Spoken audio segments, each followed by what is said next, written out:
Cool. Brandon confirming we are recording. So.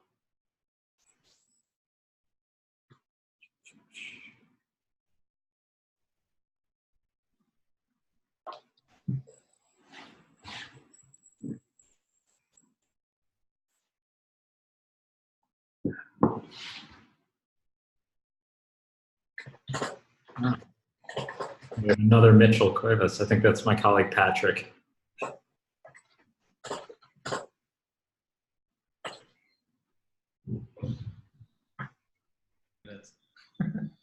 Perfect. Hi.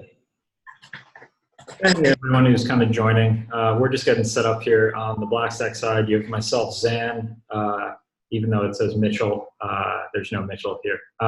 Hank, Patrick, and Gina. We're gonna give it another couple minutes to let everyone filter in. For anyone wondering, this is gonna be recorded, so you'll be able to look back and reference it. But also, throughout the webinar, Hank and I are gonna be doing a Q&A session at the end.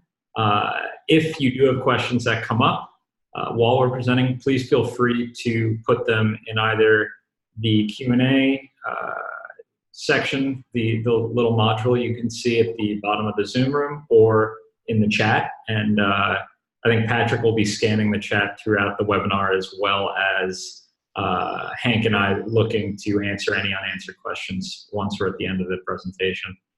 We're going to give it another minute or two for just to have a couple stragglers join, and then we'll kick it off. And yeah, greetings to everyone, and I'm excited to be here today.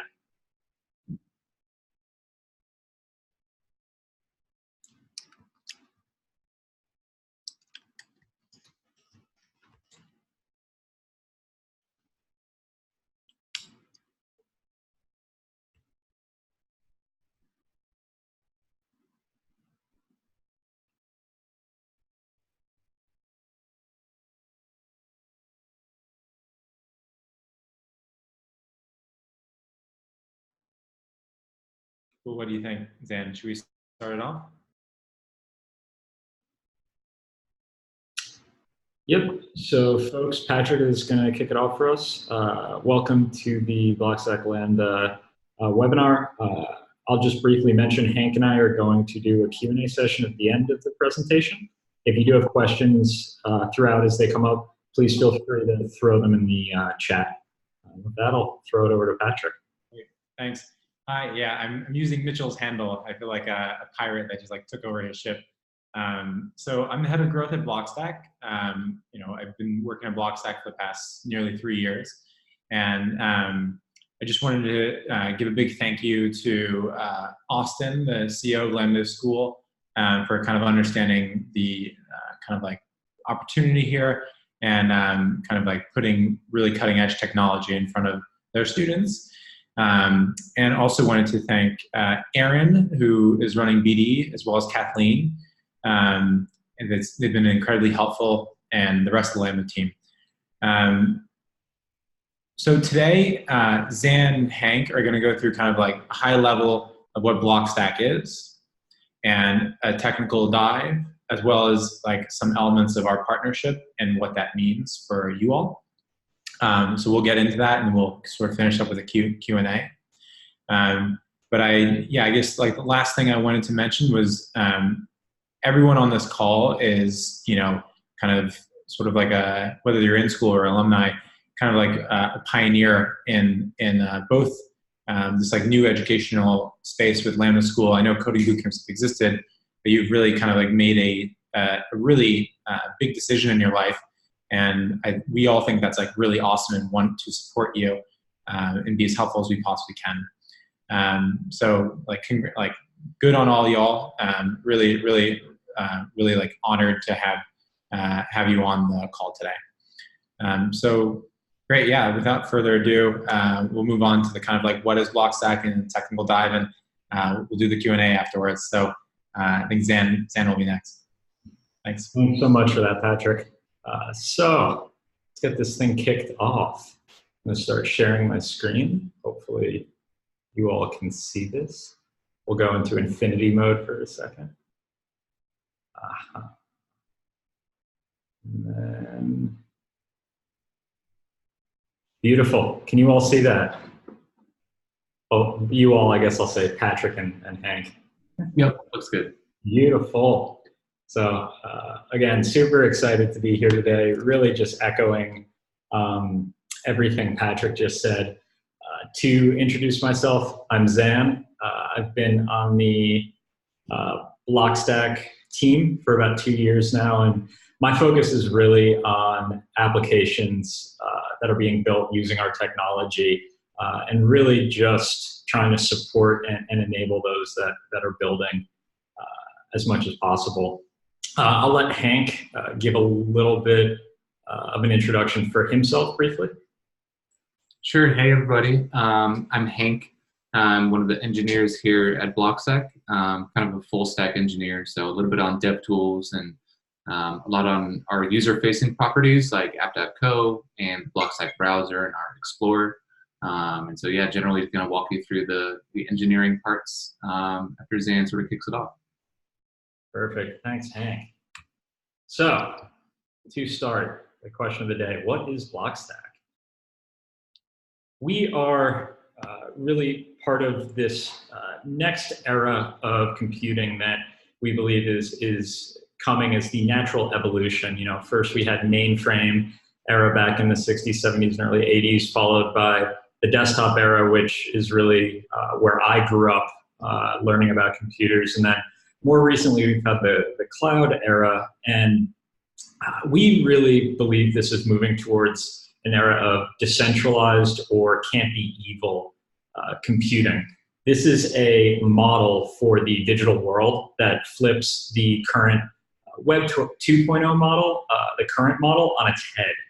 Users bring their data to applications and services. This world is a lot more like the real world in some ways. It's somewhat private and certainly opt out by default, and actually has concepts like property rights that can exist here. When we say kind of can't be evil, what we really mean by this is it's a saying our co-founder and CEO Muneeb started using to describe this new era of computing a few years ago, and kind of our design philosophy with all the technology we build and everything we do.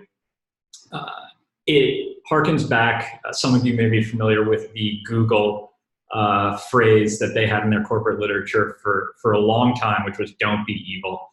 And this phrase came out of that because don't be evil is a noble cause to uphold, but implicit in it is still the fact that you have to trust some entity, in this case Google, that they will continually not be evil and that they will never reverse that course at any time. And since then, Google's parent company has actually removed that phrase, don't be evil, from all of their corporate literature, kind of proving this point. But Can't Be Evil looked at this noble cause of don't be evil and said, how can we improve on this? And the answer was, we now have the technology to create systems that increasingly, rather than promising that we as an organization won't do evil, we can actually create systems that don't allow us to be evil at all.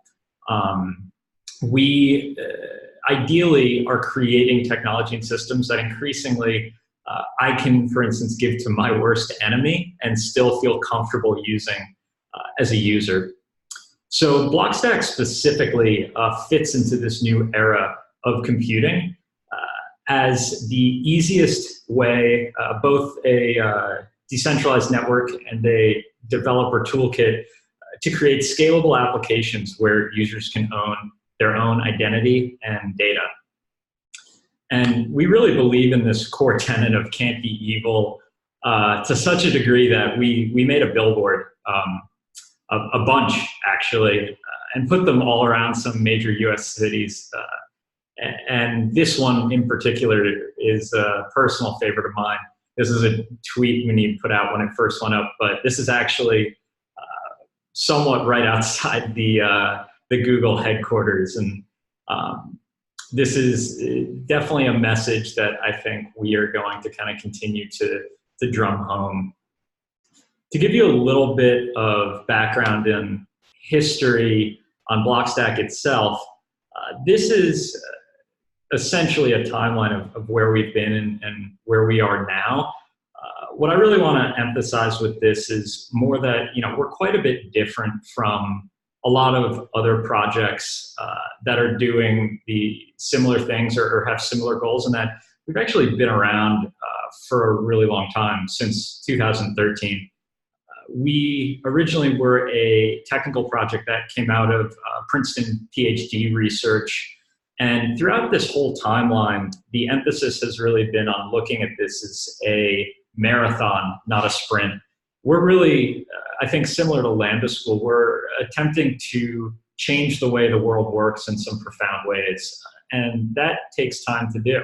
And so we've been very calculated, both in terms of solving the hard technical challenges first, before building products to bring to market and scale, as well as being very selective with our partners throughout time, whether that was going through Y Combinator with our initial proof of concept, or picking specific anchor investors like Union Square Ventures, to partners and being very selective there, most recently Lambda School.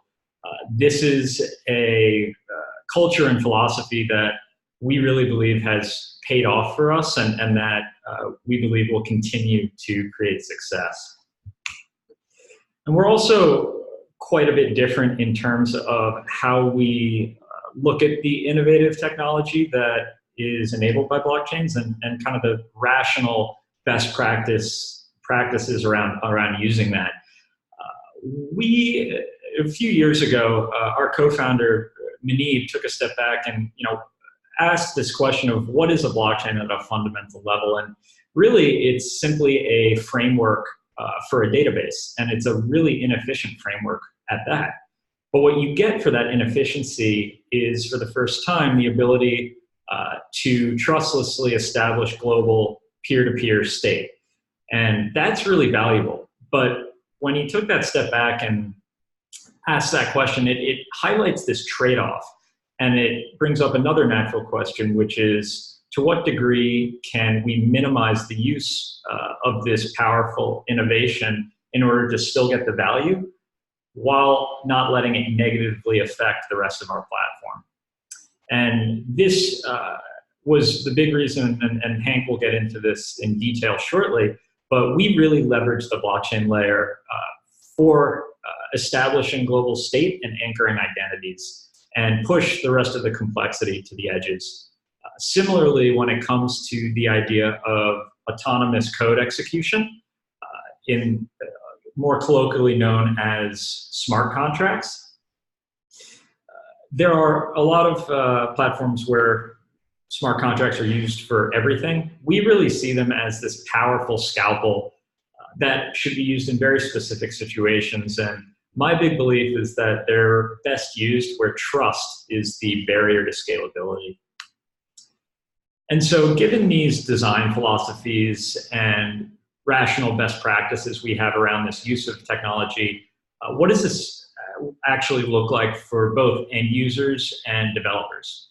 So for an end user first, when I go and register a Blockstack identity or a name, I get three things.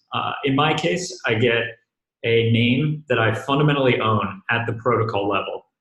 Zan.id is the one I mainly have. Attached to that identity, I have an encrypted storage bucket. What's really cool about this, and Hank, again, we'll get into this in a second, is our storage layer is much more of a routing layer rather than storage itself. It allows me as an end user to choose where and how I want to store my data. I can repurpose cloud-based storage providers like Google Drive, Alibaba Cloud, AWS as dumb hard drives. All of my data is encrypted client-side, and I can then go and store it securely in any of these cloud-based providers. I can hook my storage up to something a little fancier or censorship resistant, like IPFS, Filecoin, if any of you are familiar, and use that to store my data. Or if I'm being a little fancy, I can, and I have a server I host in my closet, I can store it all there or replicate it across all of those. And then lastly, I also get a Bitcoin and Stacks wallet attached to this identity that allows me to transact and be an active participant on this network. And so with those three pieces, as an end user, I really get to be a first-class digital citizen, if you will, in that, similar to the real world, I fundamentally own everything that I need and use in kind of my everyday digital life. Now, if that's what an end user gets, how do we enable developers to leverage these pieces, these primitives, in really easy ways to build powerful applications?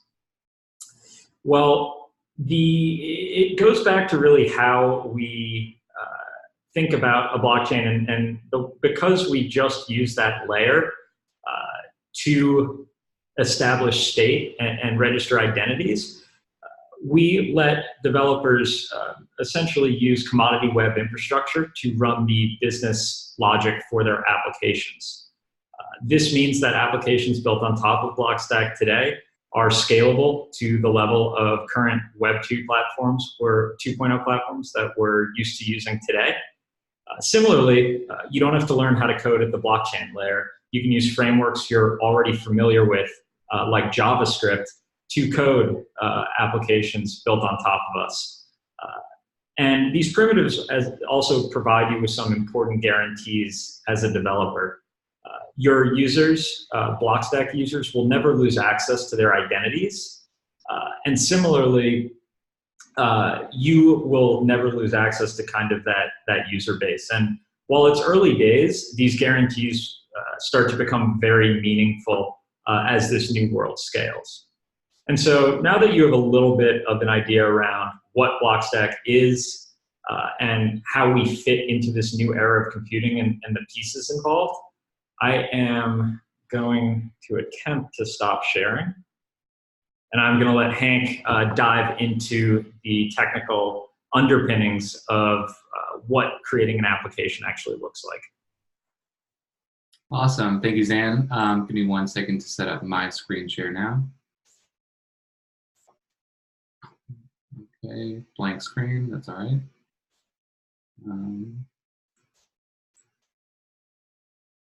Okay, Zan, quick check that it's looking good. Awesome, thank you. So yeah, I'm going to walk you through, sort of the architecture and sort of design of what building a Blockstack app is like. And I'm going to walk you through this in comparison to sort of what a more traditional app, so at Lambda, you've been building apps throughout your time. And so you'll likely be familiar with sort of the traditional app concepts. And then we'll shift that and compare that to what a Blockstack app looks like, how they compare, how Blockstack improves on many of those aspects while still remaining, similar and familiar as a developer. So an app has a few key components. You could almost unpack it in this way. You have the design, the way that it actually looks on the front end. You have the code that manages all the business logic and the interactions. You have the database, which manages, stores all users' data and allows you to store and fetch information. And then you have your users, the people that actually sign up for your app and save data. And so today, each app, really has one database and it has one user base. They're all very much tied together. And so if you look at that at scale, you have all these apps, say if you took the Apple App Store, all of these apps have their own database and their own separate user base, completely separated, no ability for users to sort of share their identity across applications or share their data across applications. They're really all siloed, separate, and it adds more friction and even security issues, which we'll mention. So as a user, this model of every app having their own separate data runs into some issues. I mentioned the friction involved with signing up for an app. Every app has a different sign-up flow. Maybe one has email, maybe one has social auth, and you have all these different passwords, different accounts, and your data is completely separated. So, if you have one messaging application, for example, there's no way to take your data, your messages that you've created, and port that over to a different messaging app, for example. All that data is siloed in these centralized databases that you have no control over. This also creates risk because, when you're storing your data in someone else's database, your data is at risk. That application could get hacked. And as we've seen over and over again, that does happen and your data gets leaked. It's not good. And then finally, if the app shuts down at some point, maybe they run out of money, they run out of ability to host, your data is basically gone. Sometimes they'll provide some scenario for you to export your data, but it's not straightforward. You really don't have control over it. You're up to the whim of the app developer. And so again, it's a matter of no control as a user. And as a developer, there's issues to this as well. You have to build your own sign-in flow for every new app you make. There's no easy way to reuse that logic or create something that's familiar to your users. Your database is, similar to the user's concerns, is really locked in. And so if anything ever happens to your database, maybe it gets wiped and you don't have a backup, or it gets hacked, of course, there's really nothing you can do about it because it's all in your control. And so in that sense, you're completely liable for any issues that might happen. And so that sort of lines up our approach with, a shift in the perspective of users and users' databases. So instead of, every app having a separate user base and a separate database, we shift the model so that, your app's user base is really the entire network of Blockstack users. There's been over 100,000 Blockstack IDs created, tons of users joining the Blockstack network, and more every day as the network grows. And instead of each app having their own database, every user has their own bit of data, and that's what we call, Gaia, but you can kind of view it as like a data locker. So every user has their own data locker, and that includes data for tons of different apps. So in their data locker, they might have their messaging data, they might have their, photos data, etc. And there's a lot of benefits, and that mitigates a lot of the concerns that we illustrated earlier. From a user-based perspective, these users own their own identity. So instead of having your password and your credentials stored on some application central database, you control your keys. You control your identity, and you can take it to different applications and reuse that Blockstack identity as much as you want. And you don't have to worry about the risk of, if I sign up for this app and that app gets hacked, my identity's lost, my password's lost, it's all compromised. That just basically doesn't happen in the Blockstack world because we've shifted the perspective of who owns the identity. And it's very similar to users' data. Instead of the app owning users' data, you as a user own the data that you created. This allows you to export it, move it in any case, in any way you want. You can always replicate it in different places, back it up. You can take your data and use it in different applications if you choose to do so. It's not up to the app developer at that point. It's up to you as a user. And we think that's really important and a really, really great, new paradigm. So the identity layer, if you've probably seen something like login with Google or login with, GitHub, something like that. That protocol is called OAuth, and our authentication protocol is not OAuth, but it's pretty similar, especially from a user's point of view. As an application, when you come to an application as a user, you'll probably click some button that says something like "Sign in with Blockstack," and you'll get redirected to your personal, identity management application, which we call the Blockstack browser, and you'll be able to authorize that that authentication request. And in doing so, you're keeping your credentials separate, and you're only giving the application the minimum sort of data required to be able to use that app. You're not giving them, your password or your private key, and you're giving them access to data that's only separated for that app. So when you log into an app, by default, we're creating this new bucket essentially. So, in your data locker, you have your, this photos app bucket and that apps bucket. And this allows you a bit of security and like ease of mind so that you can log into an application and not have to worry about, for example, if I log into this app, is it going to be able to see my messaging data? By default, it's all, sandboxed, and it can only access your other data if you explicitly grant that permission. And the data layer is Gaia. That's our name for this protocol. And it's really your data locker, that term that I've been using over and over. And Gaia is a protocol which allows some flexibility for how you as a user want to use it. So you can store your data, and you can configure your Gaia hub to be stored on all different sort of cloud providers like AWS and Azure. You can also choose IPFS. Zan mentioned the idea of just having a Gaia hub running at home on your home server, maybe on a Raspberry Pi. It's totally flexible in that option, in that way. It's also a key value store. So, as a developer, you maybe have been working with maybe PostgreSQL, maybe MongoDB. It's not quite that type of database. It's actually similar to, maybe come across Redis. Redis is a key value store. And key value stores are great because they allow sort of the maximum amount of flexibility for what you can store. So as an app developer, you can store photos and videos and all sorts of multimedia. You can store, of course, traditional sort of JSON type of data or just text data. And, a key value store really is important for that flexibility and allowing you as an application developer to kind of build and save whatever you want. And as I mentioned before, every app's data is sandboxed from different, for each user, an app's data is sandboxed so that, you have that security that other apps cannot access different apps' data unless you explicitly grant that permission.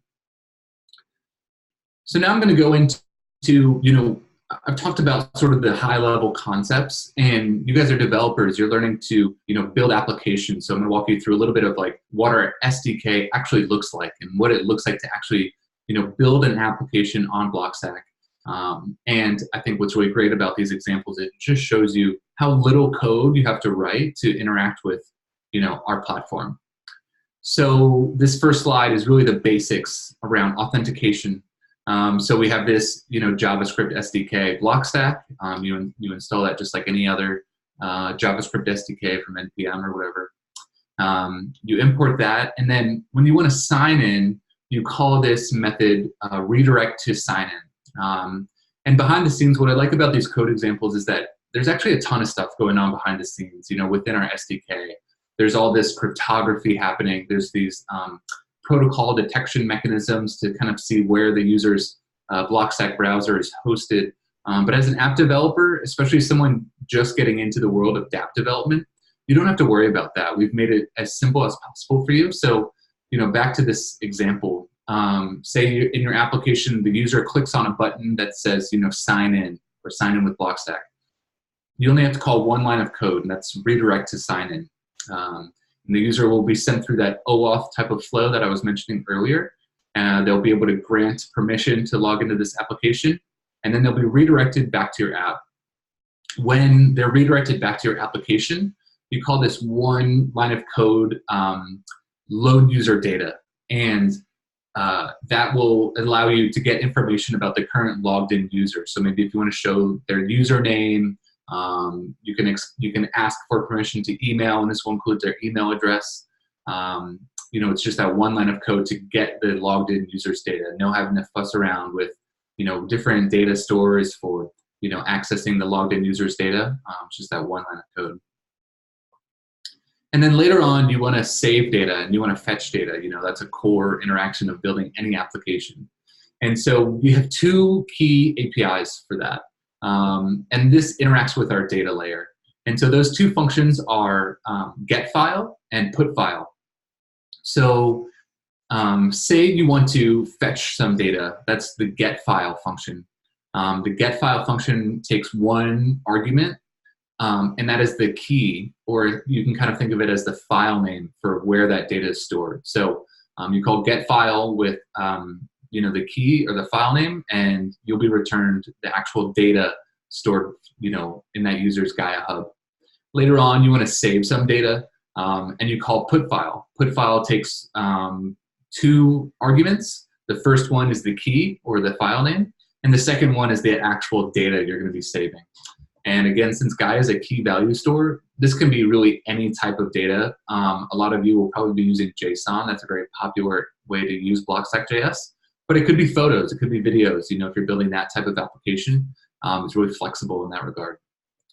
And back to the my point around authentication, there's really, especially in this example, there's a lot going on under the hood, because what's great about Gaia hubs is that users can host them wherever they want. And so, as an application developer, you don't want to have to worry about like querying the blockchain for figuring out where their Gaia hub is located. So all of that happens behind the scenes. We make API calls to a blockchain node that can respond with the appropriate information around where that Gaia hub is located. And then there's a ton of logic around encryption as well. At Blockstack, we really care about privacy and having privacy be, a first-class citizen. So by default, these functions actually will encrypt and decrypt data automatically. We think that's really important versus you having to manually do the encryption yourself. If you want to store public data, there are some use cases where that's the case. You can pass options to these arguments to not decrypt. And you can also pass arguments to say, hey, can you get some data from this other user's Gaia hub? And you can just pass in their Blockstack ID. And once again, behind the scenes, all that logic will happen. It'll find that other user's Gaia hub where their app data is stored, and it'll return the user or the data that other user has stored. And because we have privacy by default, if that other user encrypted their data, then the user fetching that data will have no way to actually see what's stored. So it only is really applicable for public data, but it's a really, really helpful, API call for that instance. So yeah, that's your dApp. And so, instead of you as an application developer running your own database, Blockstack handles that all for you. You don't even have to host anything.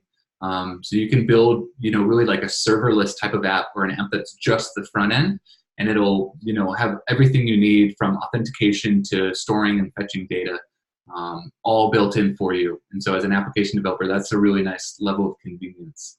And then you get all those benefits of preserving digital rights, providing what we think is a better authentication experience for users. And overall, that's why I think our platform is so great for developers.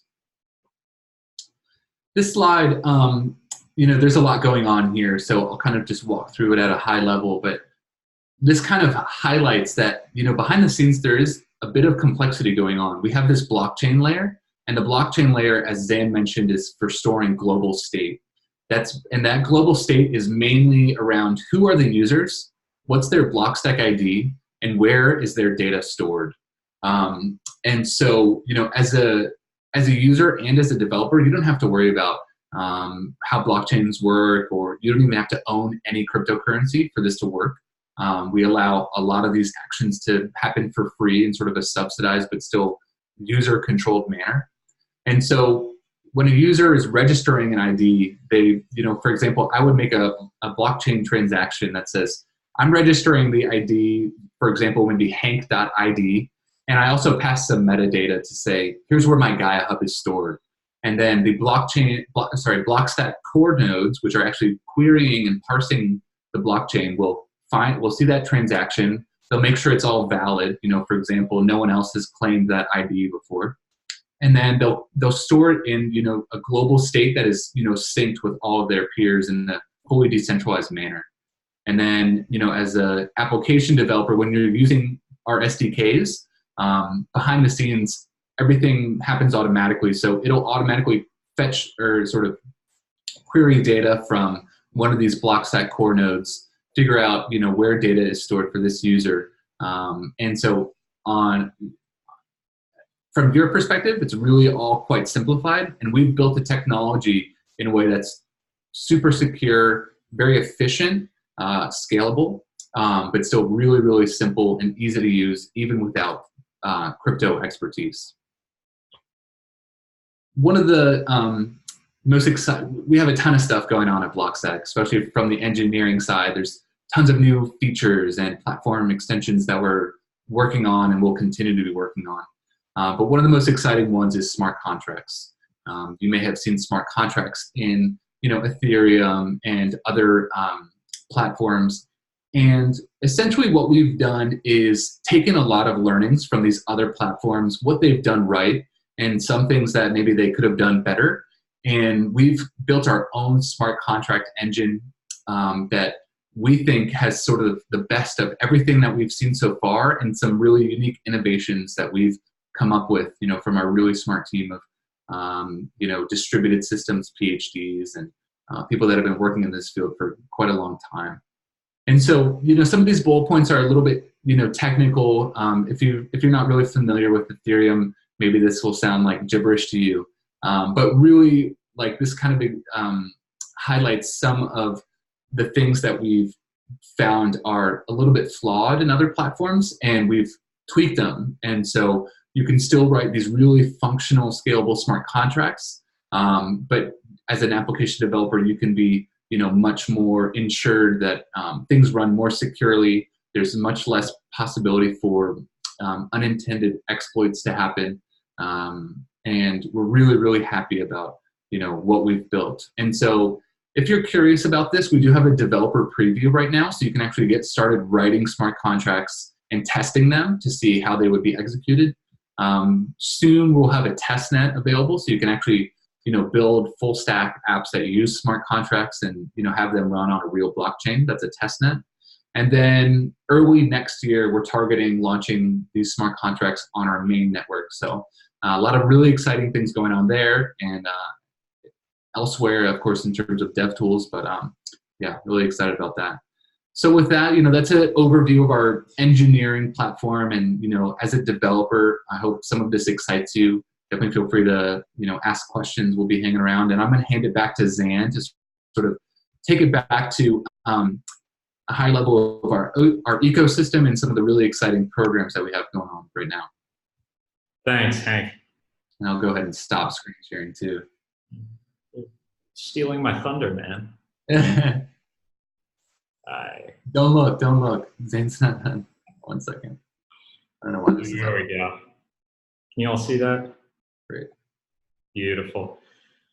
So now that you all have your hands wrapped around a little bit about what Blockstack is, where we fit into the Web 3.0 can't be evil world, and what it actually looks like to build a Blockstack application, I want to mention a little bit about the application ecosystem and really more so what I think is a unique opportunity for you all that Blockstack is kind of currently offering. And so to briefly touch on the application ecosystem, which has been my focus for the past 2 years, the last few months has been really exciting as we've really seen the growth of this ecosystem take off, more so in that proving out kind of how easy it is to build Blockstack applications and the powerful use cases you can enable.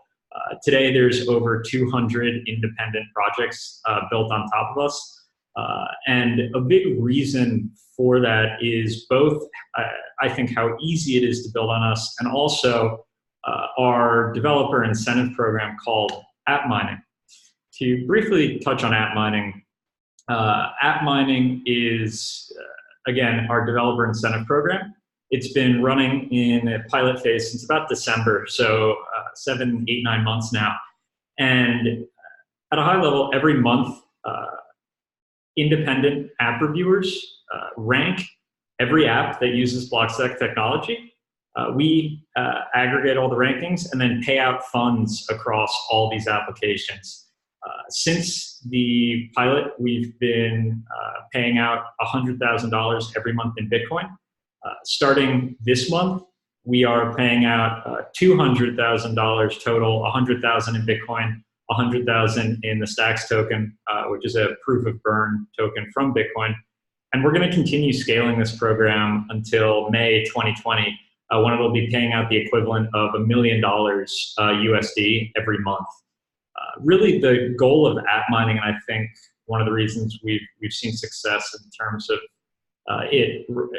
creating kind of new use cases and applications, is it's really meant to both reward high quality applications as well as give applications that may not be high quality yet the information they need to gradually and directionally become high quality, and reward them along that journey as they do so. A great example of this is one of the app reviewers called Try My UI. They're a user testing platform, and they provide an incredibly valuable service for all the apps in addition to ranking, which is every month, every application involved in app mining gets 8 to 10 videos of real users going through their applications and giving live feedback. So not only does app mining reward this new age of application development, but it also helps you do the job that you're going to need to be doing anyway as kind of an entrepreneurial developer trying to improve your product and find early signs of product market fit. And so to bring this back to Lambda School and what we can enable for you all, I think this slide does a really good job of illustrating the overall unique opportunity that I mentioned I think we're offering right now. And to kind of summarize that opportunity, it starts with education. You can very quickly learn how to build an application on top of Blockstack using the fundamental understanding Hank went through, and going through our Zero to Dap tutorial. It takes you from a standing start to having built your first proof of concept application on top of Blockstack in about an hour. Not just that, but you'll get an exclusive t-shirt that I don't even have because I haven't completed it, that has this dabbing planet on it. We have a lot of swag, but I think this is one of the kind of hotter special edition commodities that not many folks have. You can take kind of that easy, quick education and learning to then go and start building something that solves a problem that maybe you have or that you're just passionate about, that really fits into and drives forward this new world of can't be evil technology. And while you build, there's a lot of other kind of free little perks along the way, in addition to kind of becoming part of our community and us generally supporting you in any way we can. You can get free Can't Be Evil stickers, which my computer is currently covered in because Patrick doesn't like putting stickers on his computer, but I just can't help myself with these. And so if you go to that link there, we'll actually send you some free Can't Be Evil stickers. And then lastly, once you've built something that solves a problem you have, or just something that you think is really cool, you can launch that application in the app mining program and improve it over time. And what's really awesome and special about our partnership with Lambda is Blockstack, we will give $1,000 plus a bunch of free swag, backpack, t-shirt, hoodie, to every single Lambda School student who submits a quality application to the app mining program. So we'll help you kind of initially bootstrap the application with this small amount of funding. And then the program itself will kind of continue to reward you as you improve your application over time. And lastly, this is actually pretty exciting that I get to do this because we haven't announced this yet. And so this is the first time we're announcing this. The last little kind of perk we're putting into this unique opportunity is around the summit we're going to be holding in October 23rd in San Francisco at the Jazz Center. So this will be, the Blockstack Summit is an event we do every year. It's one that we put an incredible amount of time and focus into really making it an event that not just outside folks want to attend, but that, you know, I would want to skip, say, like the NBA finals to attend, which maybe not saying that much for me, but maybe for Hank is a higher barrier. Previously, we've done them in Berlin with Edward Snowden keynoting. This one we're really excited about is we're coming back to San Francisco, and the lineup is we've been announcing it over the past weeks, but it includes folks like Neil Stephenson, who, if you're unfamiliar, is the author of Snow Crash, arguably my favorite work of science fiction ever. Naval Ravikant, who is founder of AngelList as well as an investor. Elizabeth Stark, who's really been one of the main people pushing forward the Lightning Network in general, as well as the head of Lightning Labs. And Balaji Srinivasan, who frankly has too long of a resume to kind of recount with one single thing. But needless to say, I think he's probably the entrepreneur with the most ideas per minute in the Bay Area. So we're really excited about this event. And the last kind of opportunity we wanted to announce for all you is, in addition to giving every Lambda student that submits a quality application to Mining $1,000, the first 30 applications, the first 30 Lambda School students that submit applications to the program and get accepted in will get a free ticket to attend the summit on October 23rd. To qualify, it's as simple as just submitting your application to Mining in general via that link on the bottom right. And I can share all of these links in the chat afterwards as well during the Q&A. Lastly, here are some other ways to get involved with our community or to dive deeper into the underlying technology if you're interested. For any kind of technical questions or support, our forum, as well as our Slack are great places. You can find out more information about the Mining program at app.co/mining. We are an open source project. If you're interested in digging into the underlying technology, whether it's our repos, you can go to our GitHub there, or the actual white papers are all hosted there.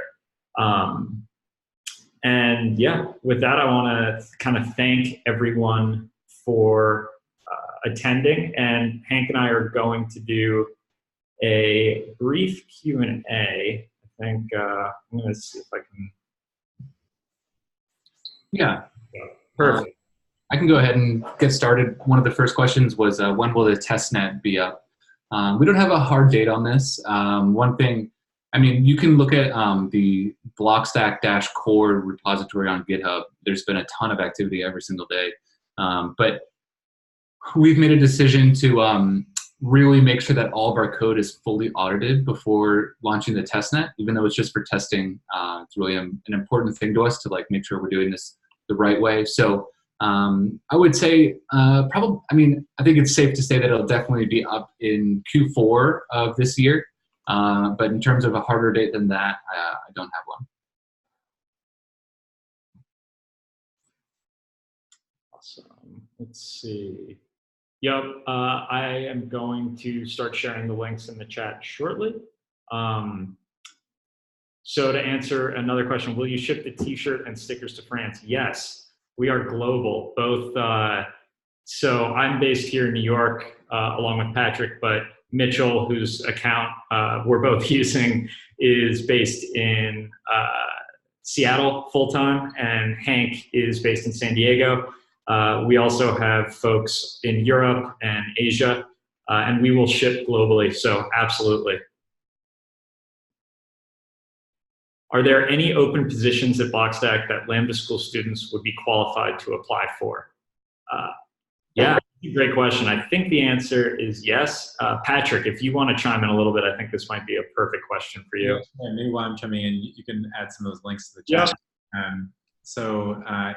Yeah, I think so. We're looking for a really sort of enthusiastic developer evangelist. this role is someone who's just kind of flying around the world and mainly in North America, just sort of doing exactly what Hank just did. And that's both webinars, but also offline. This would be someone who sort of, is to be very sort of the forward deployed and maybe kind of like the face of Blockstack to many new folks. And so if you go to blockstack.org/careers, there's job openings there, and that's the technical developer evangelist role is in there as well. Awesome. Thank you, Patrick. Saw a question from Ahmed in the chat. Where does the money from app mining come from? Patrick, yeah, I'm happy to answer that. So, so the money from app mining during the pilot, which we were like kind of like exiting the pilot and starting to enter into the full production kind of phase, it was coming from essentially our marketing budget. And so far, we've been giving out Bitcoin directly. So like obviously Bitcoin isn't made; it doesn't grow on trees. And so what's happening now is like we've had so you have like we have our own token as well, and like investor demand for the token has it currently priced at a 30-cent price, and we've been just seeing like massive growth in the ecosystem and people having demand for this currency, and so we're going to have our actual blockchain is going to mint this currency, and we're going to give more of it over time to more and more people. Perfect. Thanks, Patrick. Can user data be lost? Hank, do you want to take that one? Sure. So as a user, you choose where your data should be stored, your Gaia hub. So you have full control over the back end essentially of where that's stored, and you can absolutely replicate that data as well. So, technically, like if you as a user were running your own Gaia hub and you, for example, deleted all of that data, then technically it could be lost in that sense, because since you have as a user full control over it, that allows you to delete it as well.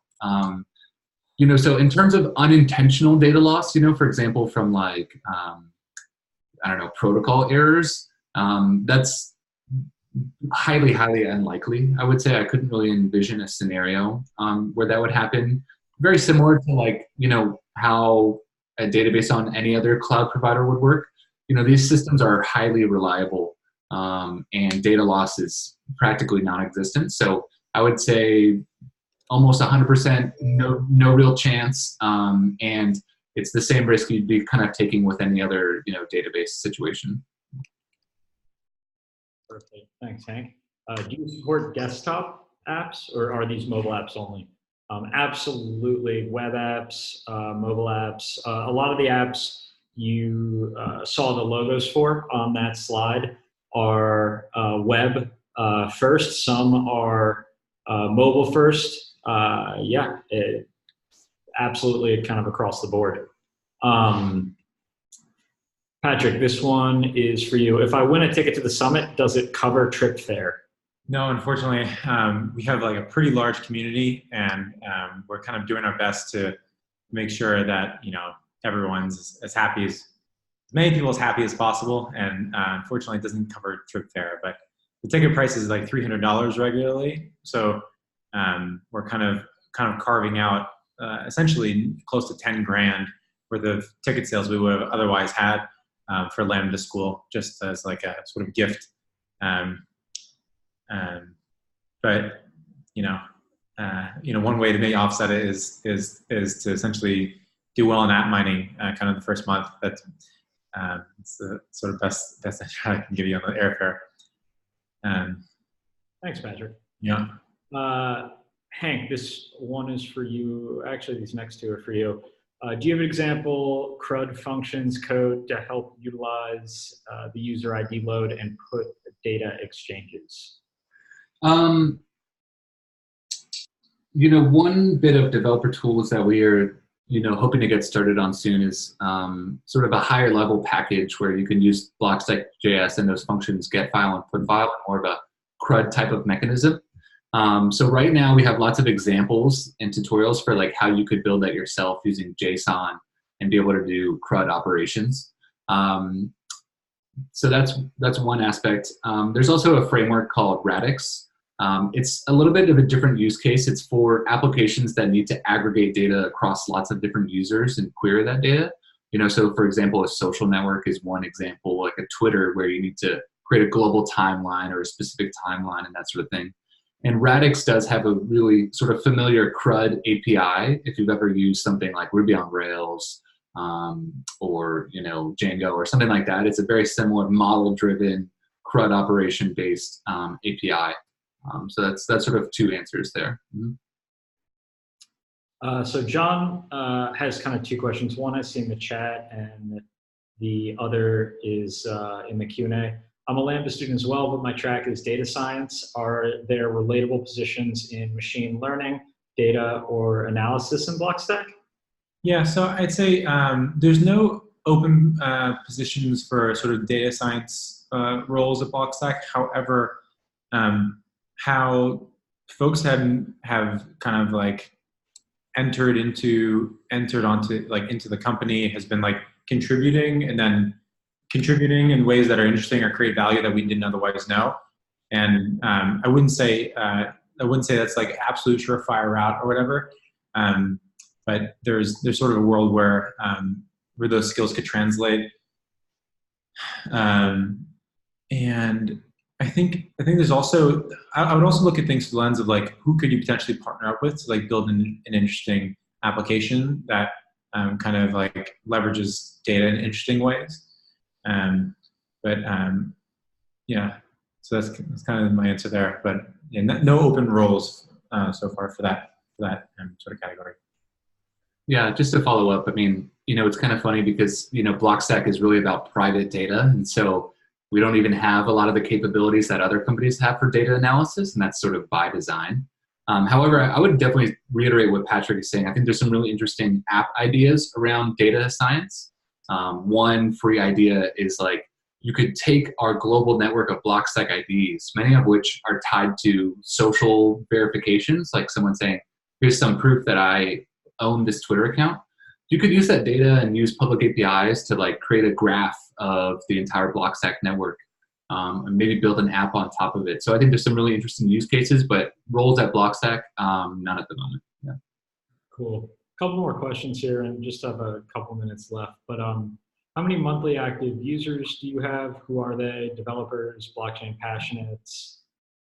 Yeah, I would say like the kind of like the tools to sort of track users in a way that's not compromising their privacy or security are still being developed. We have like a sort of directional view of kind of like first-time users and recurring users. It's not like completely accurate, but it's in like kind of like low thousands, sometimes even low hundreds on certain days. Again, this platform has like something that has been like activated from a full stack standpoint is like very new, and kind of like they're sort of green shoots. I mean, we're getting some really interesting apps being added like every single day. So I think that's going to change dramatically over time. Yep. How do users get to know about my app? Do I have to make personal promotion for it? Yeah, sure. So I think generally like we would, you would want to kind of like get the word out about your app.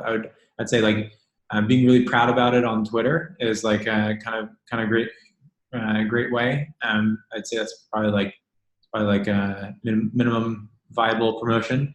The app does get listed on app.co by default, so people can search it, and app.co gets thousands of visitors per month. But it just depends on how serious you want to take it. Like some people are taking it really seriously. Some people are literally quitting their jobs because they're quitting their like full-time jobs that are like pretty decent jobs to do sort of app mining. And I think it just, you got to kind of like put your finger in there and like decide whether it's right for you to kind of like really pursue it hard. So some people that do have really, really great experience doing it. We're going to stay on, and I know we're at the top of the hour, so some of you may have to hop off. We're going to stay on and go through the rest of these conversations. What I will do, too, for those that have to hop off right now is I just threw my Twitter handle in the chat. If you have more questions or you just want to reach out to brainstorm app ideas, please reach out to me. It's one of my favorite pastimes is just kind of brainstorming ideas and going over what you want to build. With that, the last couple questions. John also asked, I came in late, but these questions basically, most of the smart contract development I'm seeing right now is kind of in Solidity. Hank, maybe briefly touch on Solidity versus Clarity and kind of our reason for not using Solidity and having our own language. Mm-hmm. Yeah, so touched on it a little bit in our slides, but there's a few reasons why we chose not to use Solidity and to go our own approach that takes some of the good parts of Solidity and tweaks some of the parts that are more error prone. One of the big examples of why we're not using Solidity is that it's a compiled language, and so when you're actually running smart contracts or publishing smart contracts on Ethereum, you're actually compiling that code into bytecode, which is not able to be written by a human. And then you also have to run a compiler, which is like very error prone. There's been a lot of like bug fixes over the years, and things always change. So we don't actually have a compiled language. There's Clarity is essentially saved in plain text on the blockchain. So there's no compiler step to run into issues. It's much more easy to reason about as a user and a developer. That and some other design decisions around things like recursion. But yeah, that's the reason we're not using Solidity. Yeah. Awesome. Are there plans to release support for tutorial for implementing Blockstack in a Flutter application? There's no plans at the moment. I haven't seen a ton of interest in it, but and I don't have the most Flutter experience. I think it uses Dart, but as long as it can interact with, regular JavaScript SDKs, then I think, if you have some Flutter experience, then it really wouldn't be too hard. So, if you are really interested, maybe we could even work together, and maybe you could help us create a Flutter tutorial. At the moment, it's not in progress. Thanks, Hank. And then, what's your favorite Blockstack app that's been created by a user that you think is a good example of an ideal Blockstack app? That's a tricky one. I mean, there's so many these days. I would go to app.co/Blockstack to sort of see what apps are being ranked the highest, because I think that's a good example of like what the community and our reviewers kind of rank the highest, and they're all really good, especially the top ranked ones. I really appreciate apps that are really about preserving digital rights, so things like privacy and data ownership, and something that I can use in my day-to-day. That's just sort of some of the qualities that is super important to me. Yep. Let's see. I have a friend who built an app, Diario. Yep, I know that app. That got approved for app mining not too long ago. It has been part of the program. If he submits the app with the already approved application he built, is he still eligible for the 1,000 bonus and free summit ticket? Yes. Simple. Where are we going to share this presentation recording? That is a good question. Patrick, we can probably share this through Lambda School, correct? Yeah, I think we'll likely do is just send it over to one of the folks at Lambda School, and they'll just pop it in the Slack channel, is what I imagine. Yep. And then I will throw this link in again to the chat, but so we just create an ID on the Blockstack website to get started. You can certainly get started that way. Another great way to get started, and I will reply to your question with a link to this, is just by starting with our Zero to dApp tutorial. I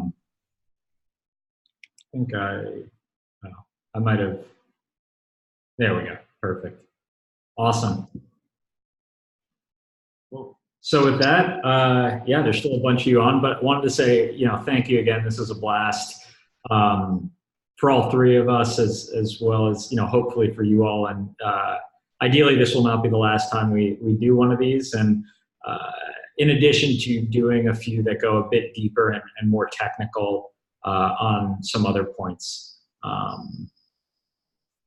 Sure. Yeah. And I'd say, like, if you need any help with like app ideas or like want to like socialize about them, like you could hit Zan up on Twitter, or you could go to our Slack group on a different chat in the Lambda School one that you're already in. And we just want to be super helpful. Olu just said, for Lambda School freshers, do we need any of the learning materials? Hank, would you say we just need kind of like docs.blockstack.org or Zero Depth? I think. Yeah, I think it's all on there. And then, of course, feel free, as Patrick said, to hop in the Slack channel for questions and general chat. Yeah. Yeah, it looks like if you scroll up in the chat a little bit, that should be sufficient. Yeah, and if you need any help, just give us a ring. Perfect. Awesome. Well, with that, everyone, thank you so much. Have a wonderful rest of your Thursdays and finish to the summer. And yeah, look forward to seeing you all soon. See y'all. Thank you. Thanks.